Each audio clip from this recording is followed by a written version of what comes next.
My best friend pulled off my wig, laughed, then faked a charity in my name. When I begged her to stop using my diagnosis for clout, she smirked and said, "Cancer pays well, doesn't it?" I didn't say a word. That was 6 weeks ago. This morning, she was screaming outside my building, while her last brand dropped her mid-live stream. I was diagnosed with Hodgkin lymphoma when I was just 23 years old. I didn't tell anyone because the last thing I wanted was for anyone to treat me differently, but my balding gave me away. So when my friend Vanessa came over and saw my entire wig fall off, I had to tell her the truth. At first she started laughing, but when I told her it wasn't a joke, her eyes welled up with tears. "I'm so sorry, baby girl. I love you. We can make it through this." I hugged her back and she proceeded to pull my wig off again. This made me smile, and I was confident that she wouldn't treat me like I was made of glass. Well, the cancer started getting worse. I literally looked like one of those zombies from Plants vs. Zombies. So when Vanessa texted to confirm whether or not I could attend her birthday, I told her no, and proceeded to Zelle her $300 as an apology / early birthday gift. My explanation? I had chemo booked for Saturday morning and her party was that evening. Pretty effing solid, right? Well, Vanessa didn't think so. Isn't that a little selfish? It's like a 2-second procedure. I'm sure the time between 10 a.m. and 8 p.m. will be enough time to recover.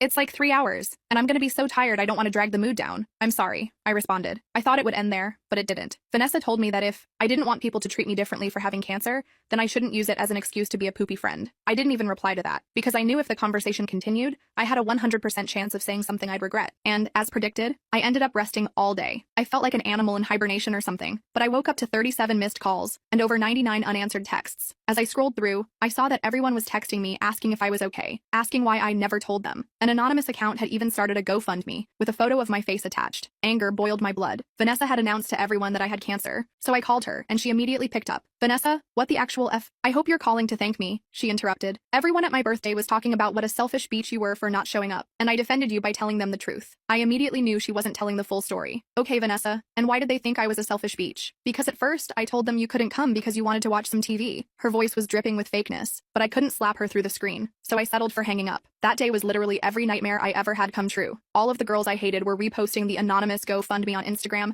captioned with the amount they had donated, and at least 1/3 of the texts were people sending me TikTok links to holistic healing BS. One was literally of a girl saying she cured her stage 4 lung cancer from drinking celery juice, with a commission link in bio for the magic blender she used. All this made me want to isolate myself even more, especially from Vanessa. I didn't reply to anyone except my mom, who asked if I was doing okay. Honestly, that month without Vanessa and her Paw Patrol was pretty peaceful. It gave me a lot less to think about and meant I could rest more. I also had more money, because I didn't have to Zelle people all the time to compensate for not spending time with them. This also meant Vanessa had a lot more money too, because on her Instagram stories she would update her followers every day on how I was doing, and claim that she was the only one I was willing to talk to. Of course, linked in every story was a link to a charity I'd never heard of before. It claimed to support all my daily expenses. We both knew it was a lie, but I didn't have the energy to deal with her. Honestly, my plan was to just let her do her thing. But when donations began to dwindle, she upped her game. At my expense, of course. She started taking old photos she had of me and using AI to edit them. She